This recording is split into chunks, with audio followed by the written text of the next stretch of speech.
Hi guys! I have recently finished a book. It's called The Paradox of Choice: Why More is Less, How the Culture of Abundance Robs Us of Satisfaction, and it's by Schwartz.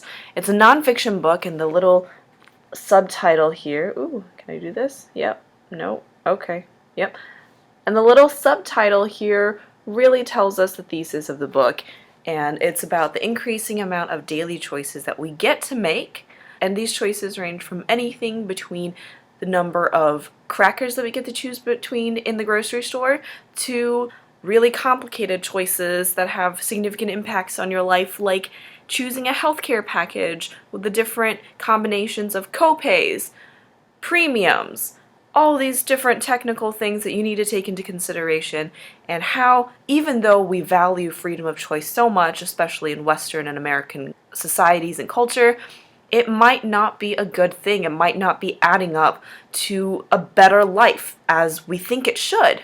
The back of the book really summarizes it nicely. We assume that more choices mean better options and greater satisfaction, but beware of choice overload. It can make you question the decisions you make before you even make them, set you up for unrealistically high expectations, and it can make you blame yourself for any and all failures. And if you're anything like me, after hearing that, there is a pushback. There's an instinctual pushback because all of this sounds so counterintuitive.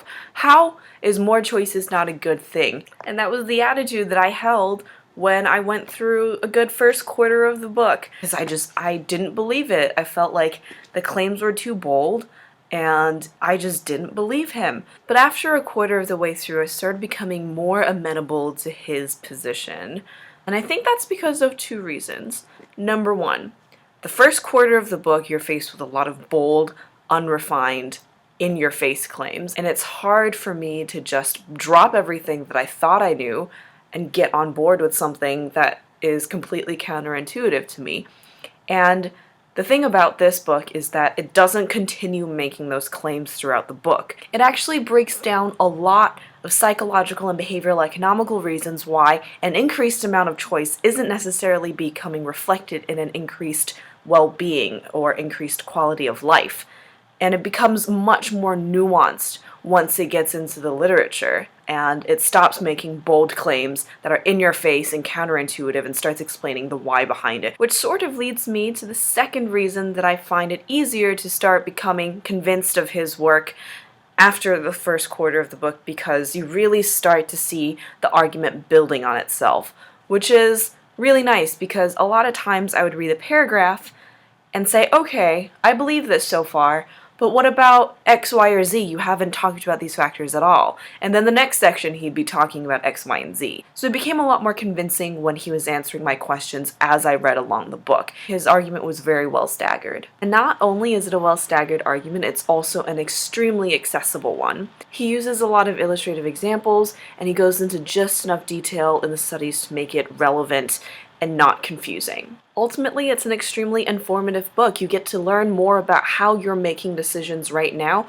why this is so counterintuitive, and how you could be making better decisions for the future that's actually going to be adding to your life satisfaction. And a great thing about this book is that it doesn't go beyond what the science actually says. Once you get past the blanket statement-y thesis in the beginning, you realize that he's actually making very tempered suggestions and reasonable extrapolations, which soothes my soul because one of my biggest pet peeves is when people bandwagon onto one particular study or one particular field and cherry pick what they want out of it, and he doesn't seem to be doing that in this book, which, like I said, soothes my soul. However, I do wish that he has a better source section, seeing as there is one, but it's by page number and it's not really clear what facts are linked to what statement.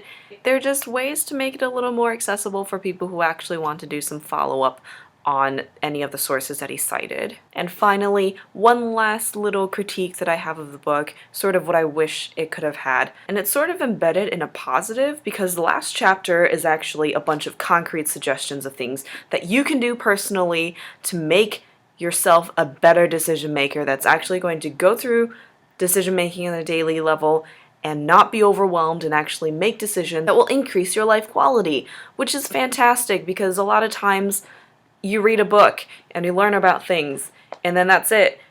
And you're sad because now I've learned about all the things that suck about this particular aspect of my life. But there's that section which is fantastic. However, all of the suggestions are very personal level. Like, you can choose to become more of a satisficer than a maximizer. If you read the book, you'd know what that means. You can make a decision to decide on particular things. Like, not think about how many other options there are for crackers, but really focus your energy on our healthcare package. So there are a lot of good concrete suggestions. However, I would have liked to see some more suggestions, or even one suggestion that was on the social level, but I do understand that that's a little harder. It just doesn't call for any paradigm shift. That's something that I wish I could have seen in the book, but I understand why he may not have wanted to put it in there.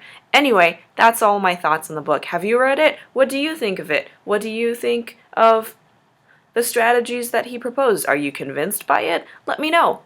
Like if you actually did like this book review. Hopefully there will be more coming soon. And I think that's about it. Thanks so much for watching, guys. I'll see you guys next time. Have a great day, month, year.